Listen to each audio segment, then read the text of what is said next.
नमस्कार। आज फिर हम सेट्स रिलेशन और फंक्शन के ही कुछ क्वेश्चन करेंगे। आज की क्लास में अपना पहला क्वेश्चन, एक रिलेशन आर एन अवयव वाले एक समुच्चय ए से ए में परिभाषित है। एक रिलेशन है और वो ए से ए में ही परिभाषित है। इसका मतलब क्या है? ए क्रॉस ए के जितने भी एलिमेंट होंगे, ए क्रॉस ए में एन एलिमेंट है तो ए क्रॉस ए में एन इंटू एन कितने एन स्क्वायर एलिमेंट हो जाएंगे। ए क्रॉस ए में जितने भी एलिमेंट होंगे उनसे जो सबसेट बनेंगे वो सारे के सारे सबसेट क्या होंगे? रिलेशन कहलाएंगे। तो संबंधों की कुल संख्या निकालनी है, नंबर ऑफ रिलेशंस निकालना है, तो सबसेटों की संख्या निकालनी पड़ेगी। उसके लिए हमें क्या करना पड़ेगा? 2 की पावर एलिमेंट्स, एलिमेंट कितने? एन स्क्वायर, एलिमेंट कितने? N square. ध्यान रखना यहाँ पे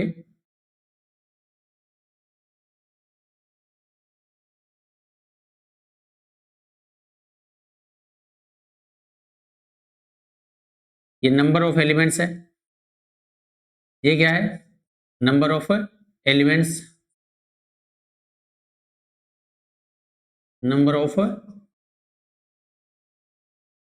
एलिमेंट्स इसके ए क्रॉस ए से जो कार्टेशियन प्रोडक्ट बना है उसके। और ये फॉर्मूला होता है 2 की पावर नंबर ऑफ एलिमेंट्स किसका? नंबर ऑफ सबसेट का। सबसेट्स निकालने का फॉर्मूला होता है, ठीक है ना? तो जितने भी सबसेट होंगे वो सारे के सारे रिलेशन ही कहलाएंगे। तो आंसर आ जाएगा 2 की पावर एन स्क्वायर, 2 की पावर एन स्क्वायर। आपका जो आंसर बनेगा वो बनेगा 2 की पावर एन स्क्वायर। अच्छा, एक सेट एस दे रखा है जिसमें element a b c d है। तो एस के ऐसे उप समुच्चय सबसेट की कुल संख्या बतानी है जो अवयव सी रखते हो परंतु डी नहीं। क्या कह रहा है? अवयव सी रखते हो परंतु डी नहीं। इसका मतलब ऐसे सबसेट जिसमें डी शामिल है वो तो लेना ही नहीं हमें। तो कुल मिला के आप यहाँ पे ए बी सी और डी को तो छोड़ ही दो, क्योंकि डी तो किसी भी सबसेट में नहीं होना चाहिए, तो डी को छोड़ दो। इस प्रकार आपके पास 4 एलिमेंट बचे। इन चारों एलिमेंट से कितने सबसेट बन सकते हैं? तो 2 की पावर 4, 2 की पावर 4। लेकिन साथ में ये भी कहा है कि अवयव सी है वो सभी में होना चाहिए, यानी कि सी एलिमेंट है वो सब में होना चाहिए, सी एलिमेंट सब में होना चाहिए। इसका मतलब ए बी और ई से, सी को छोड़ दो, ए बी और ई से इन तीनों से जितने भी सबसेट बनेंगे वो भी नहीं लेने। सी सभी में शामिल हो इसका मतलब ए बी और ई इससे जितने भी बनेंगे, तो ए बी और ई है, इन तीनों से 2 की पावर 3 सबसेट बनेंगे, वो हमें नहीं चाहिए क्योंकि ये संख्या में जितनी भी होगी इनमें सी शामिल नहीं है, तो ये माइनस कर दो। तो 2 की पावर 4 है, इन चारों से सबसेट बनेंगे उनकी संख्या बताएगा। लेकिन इन चारों में वो भी आ जाएंगे सबसेट जिसमें सी मौजूद नहीं है, जैसे ए अकेला ए ही बनाएगा, बी अकेला बी बनाएगा, ई अकेला भी ई बनाएगा। ए बी, ए ई और बी ई इनमें सी मौजूद नहीं है। इसका मतलब क्या है? ए बी और ई इन तीनों से जितने भी सबसेट बनेंगे उनमें सी नहीं होगा, तो वो हटा दो। तो 2 की पावर 3 माइनस कर दो, तो 16 माइनस 8 करेंगे तो आंसर कितना आ जाएगा? 8। आंसर कितना आ जाएगा? 8। आपके पास सी ऑप्शन यहाँ पे आंसर हो जाएगा। आराम से है, लैंग्वेज का क्वेश्चन है, बाकी आसान है। नंबर ऑफ सबसेट ही बताने थे आपको। अच्छा, यहाँ पर एक रिलेशन दे रखा है और ये रिलेशन है बना है समुच्चय ए से। तो यहाँ पे ध्यान दो,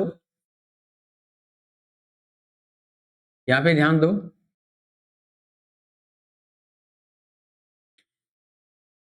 इस समुच्चय से ये वाला रिलेशन बना है, तो क्या 3 का 3 से है? बिल्कुल है। क्या 6 का 6 से है? 9 का 9 के साथ है, 12 का 12 के साथ है। इसका मतलब इसमें जितने भी एलिमेंट थे, इन सब एलिमेंट का खुद के साथ रिलेशन है। इसका मतलब ये वाला जो रिलेशन है वो समतुल्य है। इसका मतलब वो समतुल्य तो है। अब समतुल्य के बाद हम चेक करें सममित, सिमेट्रिक। सिमेट्रिक के लिए क्या होता है? यदि ए बी है तो बी ए बी होना चाहिए। तो आप इन सबको छोड़ दो, इनसे सिलेक्ट करो आप। अगर 6 और 12 है तो 12 6 भी होना चाहिए। तो 6 और 12 है तो इनमें कहीं 12 और 6 दिख रहा है क्या? नहीं दिख रहा। इसका मतलब ये वाला रिलेशन है वो सममित नहीं है, सिमेट्रिक नहीं है। तो यहां पे आपके पास दो रिजल्ट आ गए। पहला रिफ्लेक्सिव है, दूसरा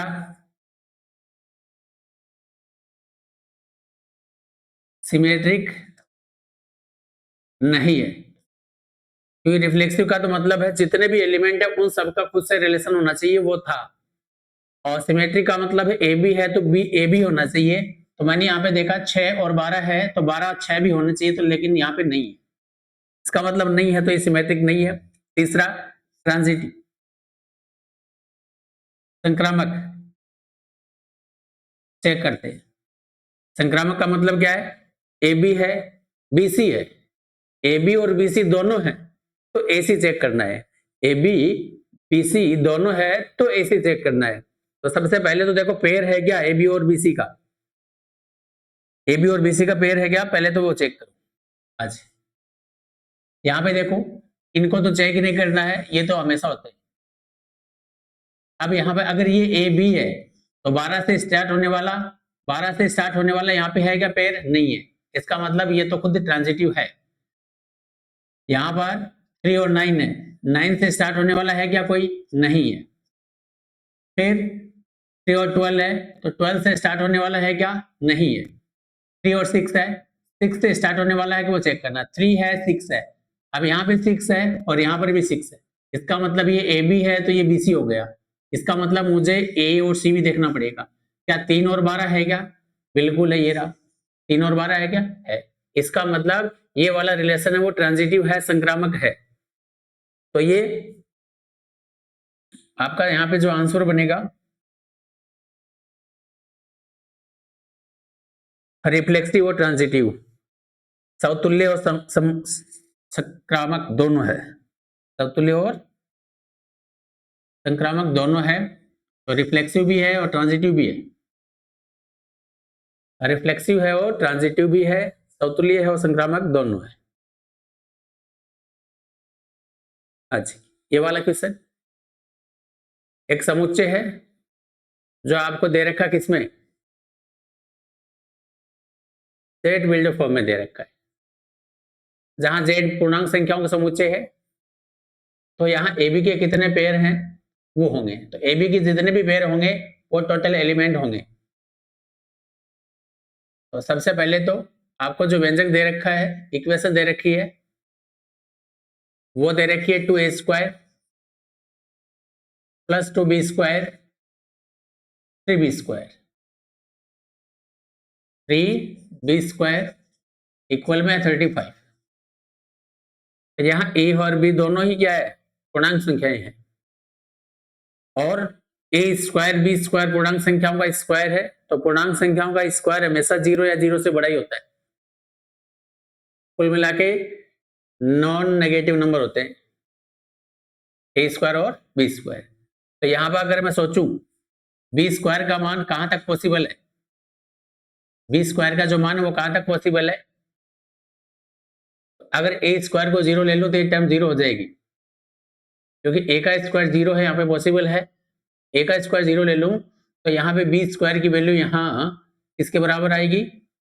लगभग 11 से 12 के बीच में आएगी। इसका मतलब b² का मान है वो 11 से कम ही होगा। तो b² का मान 0 हो सकता है, 1 हो सकता है, 4 हो सकता है, 9 हो सकता है। का मतलब b² का मान 11 से छोटा होगा, पूर्ण वर्ग भी होगा। इसका मतलब यहाँ पे b की वैल्यू क्या क्या पॉसिबल है, b की वैल्यू क्या क्या पॉसिबल है, 0 पे तो 0 ही है, और b स्क्वायर 1 है तो b प्लस माइनस 1 हो सकता है, b स्क्वायर 4 है तो b की वैल्यू +2 भी हो सकती है और -2 भी हो सकती है, +-3 दोनों हो सकती है। इस प्रकार b का मान आपके पास 0 +-1 +-2 +-3 कुछ भी हो सकता है। तो अब इन 4 कंडीशन को यहाँ पे फॉलो करें। बी स्क्वायर का मान यहाँ पे रखेंगे। अगर बी स्क्वायर का मान सबसे पहले मैं बी स्क्वायर का मान मैं 0 ले तो यहाँ से ए स्क्वायर का मान कितना आएगा, अगर 0 लूंगा तो ये 0 हो जाएगा, ए स्क्वायर बराबर आ जाएगा 35/2, ए स्क्वायर बराबर क्या आ जाएगा 35/2। अब किसी का भी स्क्वायर है क्योंकि ये नंबर डेसिमल में आएगा, तो किसी भी पूर्णांक संख्या का स्क्वायर कभी भी डेसिमल के बराबर नहीं होता, पूर्णांक संख्या का स्क्वायर हमेशा पूर्णांक ही होगा, तो इसका मतलब ये बराबर नहीं है यहाँ पे, जब a एक पूर्णांक संख्या है तो इसका मतलब ये वाला यहाँ पे पॉसिबल नहीं है, तो यहाँ पे v स्क्वायर की वैल्यू 0 पॉसिबल नहीं है तो b का मान 0 पॉसिबल नहीं है। अब सेकंड, अगर b स्क्वायर को मैं 1 ले लूं तो b की वैल्यू +-1 हो जाएगी, b स्क्वायर को 1 लूंगा तो प्लस का 3 उधर जाके माइनस का होगा, 35 में से 3 कम होगा 32, 32 में 2 का भाग दूंगा तो 16 आएगा, ए स्क्वायर का मान 16 के बराबर हो जाएगा, ए स्क्वायर का मान 16 के बराबर है तो ए का मान आ जाएगा प्लस का और माइनस का 4। इसका मतलब बी स्क्वायर की वैल्यू 1 लेने पे, बी स्क्वायर अगर 1 ले रहा हूं तो बी +-1 होगा, +-1 होगा। इसका मतलब यहाँ पे ए की वैल्यू है वो पॉसिबल है, ए की वैल्यू पॉसिबल है क्योंकि किसी का भी स्क्वायर है वो 16 हो सकता है, किसी पूर्णांक संख्या का स्क्वायर 16 हो सकता है, इसका मतलब ए का मान +4 भी हो सकता है और -4। ए का मान यहां से पेयर बनेंगे, यहां से पेयर बनेंगे, फिर बी स्क्वायर की वैल्यू है तो अगर +4 ले लूं मैं, +4 ले लूं तो यहाँ पे 4 लूंगा, 4 × 3 12 होगा, 12 इधर जाके माइनस का होगा तो यहाँ पे कितना बचेगा 23 बचेगा। 23 को अगर 2 से डिवाइड करूंगा तो डेसिमल नंबर आएगा। अब ए स्क्वायर वो डेसिमल नहीं हो सकता, ए स्क्वायर है वो यहाँ पे कितना आएगा 23 डिवाइड में 2, तो ये डेसिमल आएगा, पूर्णांक संख्या का स्क्वायर कभी डेसिमल नहीं होता, इसका मतलब ये नॉट इक्वल होगा, इसका मतलब यहाँ पर भी पॉसिबल नहीं है, तो बी स्क्वायर है ये यहाँ पे पॉसिबल नहीं है तो बी की वैल्यू +-2 भी पॉसिबल नहीं है। अब हम चेक करेंगे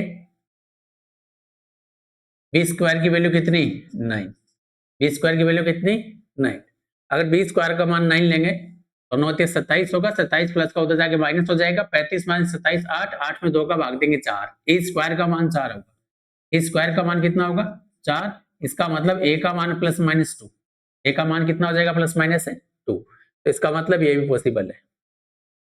तो आपके पास बी की ये वैल्यू भी पॉसिबल है, ये वाली वैल्यू भी पॉसिबल है, अगर बी का मान ये लेते हैं तो ए का मान आता है +-4, ए का मान क्या आता है +-4, अगर बी का मान हम क्या लेते हैं 9 वाला, प्लस माइनस नहीं लेते, ए का मान आता है +-2, प्लस-माइनस, तो ये ए के मान है और ये किसके मान है बी की, तो इनसे क्या बनेगा, इनसे क्या बनेगा पेयर बनेंगे ए बी के, और ए बी के जो भी पेयर है वो सारे के सारे क्या होंगे एलिमेंट होंगे।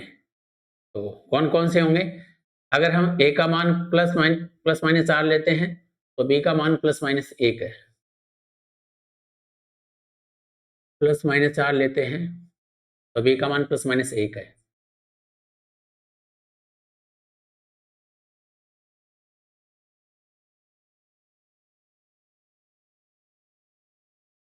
-1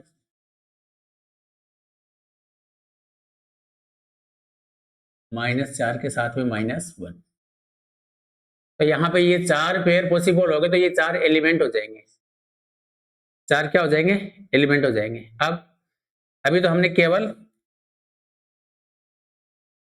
इन दोनों से पेयर बनाई, अब इन दोनों से पेयर बनाएंगे तो 2 और 3 है, 2 और 3 है,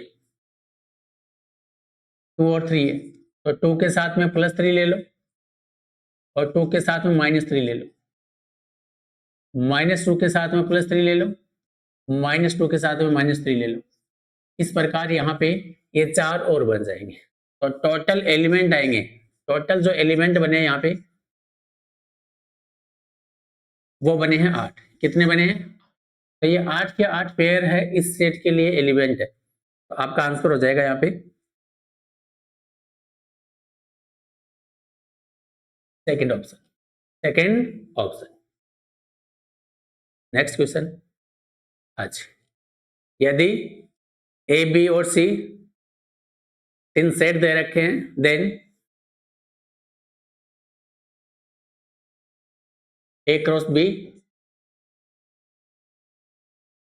इंटरसेक्शन ए क्रॉस सी। अब ध्यान देना, सेट थ्योरी की एक प्रॉपर्टी होती है, उसके हिसाब से इसको मैं चेंज कर सकता हूँ। ए का ए के साथ इंटरसेक्शन, तो ए का ए के साथ इंटरसेक्शन, ए का ए के साथ इंटरसेक्शन इंटू बी का सी के साथ इंटरसेक्शन, बी का सी के साथ इंटरसेक्शन। अब ए का ए के साथ क्या कॉमन हो सकता है, ए ही कॉमन होगा, इंटू में बी का सी के साथ क्या कॉमन होगा। अब ध्यान दो, ए में क्या है, ए में है 1 4, 1 और 4,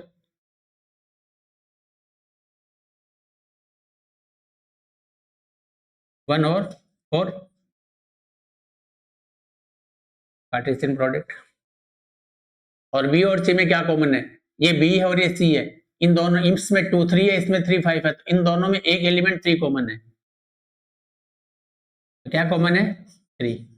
अब इसका इससे कार्टेशियन प्रोडक्ट देखेंगे तो जो भी पेयर बनेंगे वो आपको बताने यहाँ पे। तो 1 का 3 के साथ बन जाएगा और 4 का भी 3 के साथ बन जाएगा, कुल मिला के आपका आंसर होगा ये 1 3 4 3, 1 3 4 3, पहला ही ऑप्शन है 1 3 4 3, 1 3 4 3। बस थोड़ा सा यहाँ पे ध्यान रखना है क्या, कि यहाँ पे जो सेट थ्योरी की एक प्रॉपर्टी मैंने लगाई है, जब ए क्रॉस बी और ए क्रॉस सी यहाँ दो होते, इनके बीच में अगर इंटरसेक्शन है तो इस पहले का पहले के साथ इंटरसेक्शन, दूसरे का दूसरे के साथ इंटरसेक्शन, बीच में क्या कर देना क्रॉस।